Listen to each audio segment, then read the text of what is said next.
The night the doll called Emily's name was the night everything in Elmsville changed forever. It started in the small upstairs bedroom of the old Parker house, a place everyone in town whispered about but no one dared to visit. Emily Parker, only 12, sat frozen on her bed as the doll she had found 2 days ago slowly turned its head toward her. Its glass eyes caught the glow of her nightlight, and its cracked pink lips moved just enough to whisper, "Emily." The voice was soft like a breath through hollow wood. Emily gasped and backed against the wall. The doll's porcelain fingers twitched. A cold air filled the room and every shadow stretched longer. Then it said again, louder this time, "Emily, come play with me." Her scream echoed through the entire house. Her mother ran upstairs, flung open the door, but the doll sat perfectly still, smiling faintly on the dresser. Emily's face was pale, her lips shaking. "It said my name," she whispered. But her mother didn't believe her. That was the moment everything began to spiral. 2 days earlier, Elmsville had seemed peaceful. The leaves were starting to fall, painting the streets orange and brown. Emily had just moved into the town with her parents after her father got a new job teaching at the local high school. Their new house was big and old, with creaky stairs and wallpaper that peeled like old skin. Emily didn't like it much. The air smelled like dust and something faintly sweet like rotting flowers. Her parents were busy unpacking, so Emily explored the attic alone. It was dark and full of strange boxes covered in cobwebs. That's where she found the doll. It was sitting in an old wooden chest, wrapped in a faded lace dress. Its eyes were glassy and blue, its face cracked but still beautiful. Around its neck hung a tiny rusted locket with the letter A engraved on it. Emily smiled a little. "You're kind of creepy," she said, brushing the dust off its dress. "I'll call you Annie." She carried it downstairs, not knowing that every step she took was waking something that had been quiet for decades. That night, strange things started to happen. The lights flickered for a few seconds and her bedroom door creaked open by itself. She thought it was the wind, until she heard a faint sound like someone humming. It was coming from her closet. Emily pulled the blanket over her head and whispered to herself until she fell asleep. The next morning, the doll wasn't where she left it. Instead of on her nightstand, it was sitting neatly on her pillow, its head tilted to the side as if watching her sleep. Emily frowned, but her mom laughed when she mentioned it. "You probably moved it in your sleep, honey." But Emily knew she didn't. Later that day, her new friend Tyler came over from next door. He was her age, curious and a little brave. When Emily showed him the doll, he gave an uneasy laugh. "That thing looks haunted," he said, half joking. "You should burn it." Emily giggled, pretending not to be scared, but when she looked into the doll's eyes, she thought she saw something move, like a reflection that didn't match her own. That night it got worse. Emily woke up to a soft scratching noise. She sat up and turned on her nightlight. The doll was sitting at the edge of her bed now, facing her. The scratching was coming from the window, like fingernails dragging across glass. Then from the darkness came the voice. "Emily." Her heart stopped. She covered her mouth, her eyes wide. The voice came again, but this time it was closer, almost whispering into her ear. "I can see you." Emily screamed so loud her father rushed in. But again Emily's scream woke the whole house again, but this time when her parents rushed in, she was gone. The bedroom light flickered weakly, showing the doll lying on her bed, one hand pointing toward the open closet door. Her mother shouted her name again and again, tearing through the room. The only sound was the soft creak of the floorboards and the wind outside brushing against the window. Then, faintly from the back of the closet came a whisper. "Mom?" It was Emily's voice. Her father pushed through the hanging clothes and froze. The back wall of the closet, the one that had always been there, was gone. In its place was a narrow, dark passage, smelling like damp earth and old wood. Without thinking, he grabbed a flashlight and crawled in, calling for Emily. The passage was cold and narrow, lined with wooden beams and spiderwebs. He could hear water dripping somewhere ahead, and with every step, the air grew thicker. The flashlight flickered, and for a second it caught something written on the wall. "Play with me." The letters looked like they'd been carved by small hands. Then something small and pale moved at the end of the passage. He ran forward, but when he reached the corner, it was empty. Only the doll was there, sitting on the ground, smiling. He turned back toward the opening, but the way out had disappeared. At the same time, downstairs, Emily's mother dialed 911 with shaking hands. Her voice broke as she told the dispatcher her daughter was missing. But before she could finish, the line went dead. The house's power went out completely. She stumbled through the dark with a candle, whispering her daughter's name, her breath coming fast.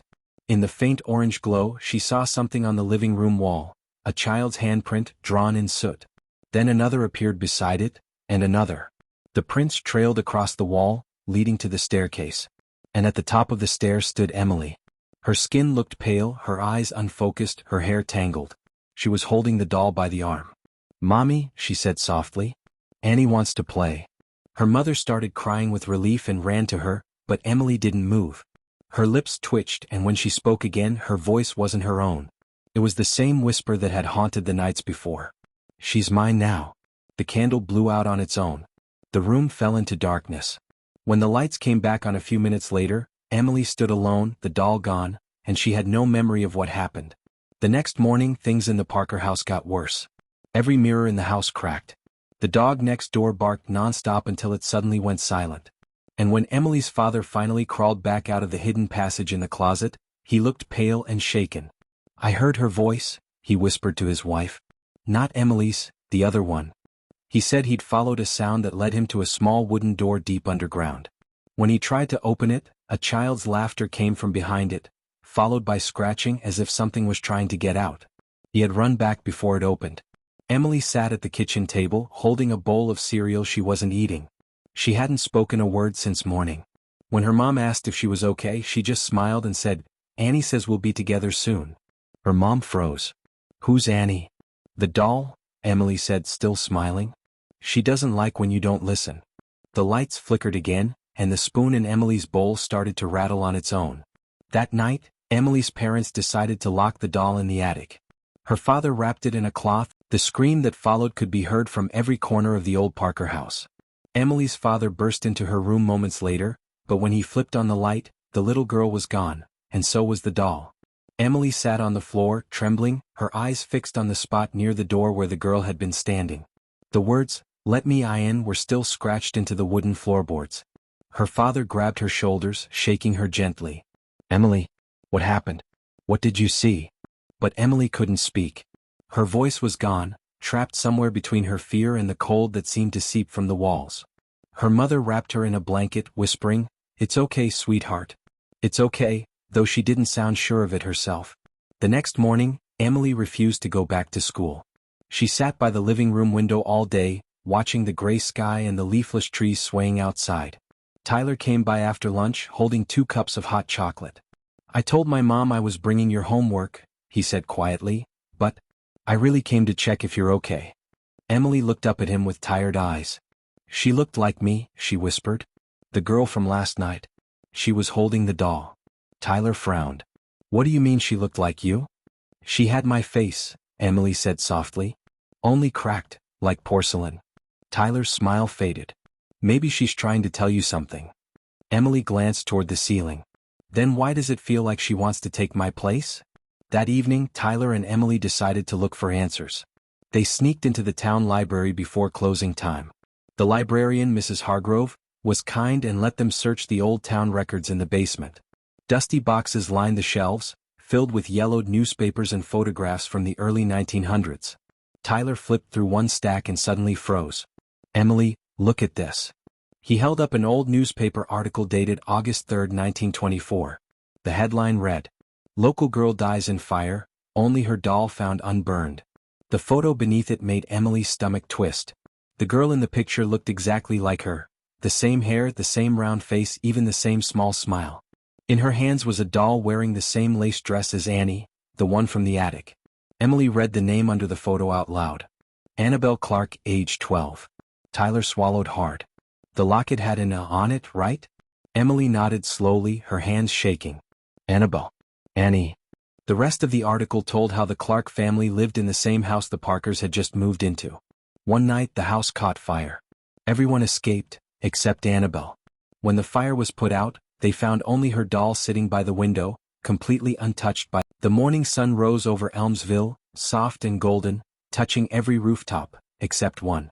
The old Parker house stood in shadow, its curtains drawn tight. Inside, silence filled the rooms like fog. When Mrs. Parker opened Emily's door, her heart stopped. The bed was perfectly made. The window was shut. And the doll sat right in the center of the pillow, hands neatly folded, the tiny locket shining against its lace dress. "Emily," she called, stepping closer. but there was no answer. Her husband searched every room, the yard, even the attic, but Emily was gone. The only trace she left behind was her voice recorder on the nightstand. When her father pressed play, a shaky whisper came through the static.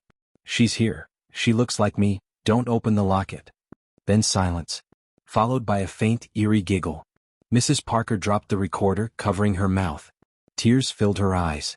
"What's happening to my baby?" That evening the police arrived. Officers searched the house from top to bottom. One of them, Officer Grant, came down from the attic holding the doll. "This the one you were talking about?" he asked. Mr. Parker nodded weakly. "Yes, my daughter found it up there." The officer studied it. "Old thing.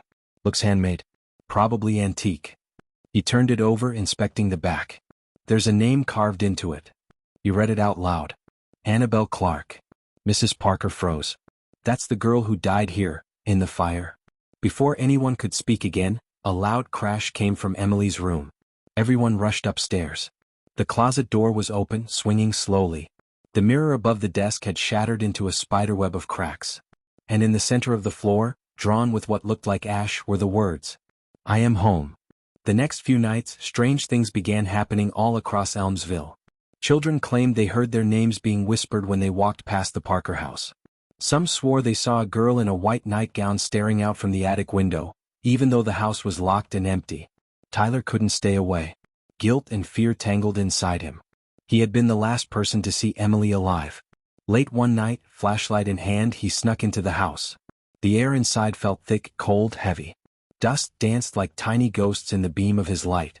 "Emily," he called softly. "If you're here, please say something." The floorboards creaked. He aimed the light toward the stairs, his breath shallow. Then he heard it, faint but unmistakable, a whisper. "Tyler." His heart raced. "Emily? Where are you?" The voice came again, softer now. "Upstairs." Tyler's hand trembled as he climbed the steps. When he reached the top, he froze. The attic door was open. Inside, the glow of the locket flickered faintly in the dark. He stepped inside, whispering, "Emily, please."